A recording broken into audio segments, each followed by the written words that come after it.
Hey guys, it's me Ate Alex. Ang ating menu for today is fried chicken. See, simple lang guys. Dapat yung chicken para hindi siya matigas. Inaano mo na yan, pinakukuluan nyo muna yung lahat-lahat ng ingredients, spices, ganun.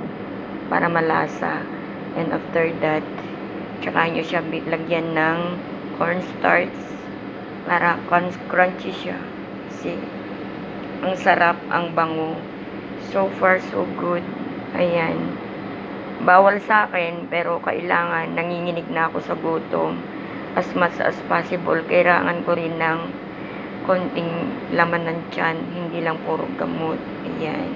So, meron siyang guys, partner na white rice. Ayan. Ilagay ko na pasa yung aking white rice. This is the remaining white rice. Yan, white rice. So, yun. Ganun na lang. Bawal magkasakit. Especially sa mga tulad kong OFW. Kasi walang mag-aalaga sa inyo. And, gagawa ako ng salata na cucumber. Ayan. Yan daw ang pangtunaw ng oil sa katawan. So far, I miss you guys. And see you soon. Kailangan ko na rin askasuhin yung aking channel.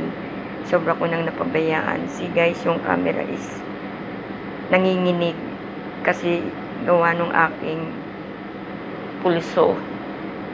Ayan. Blood pressure ko is very high pa rin.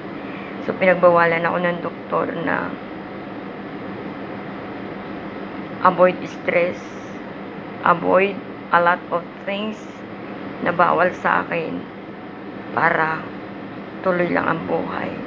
Salamat sa inyo. Bye.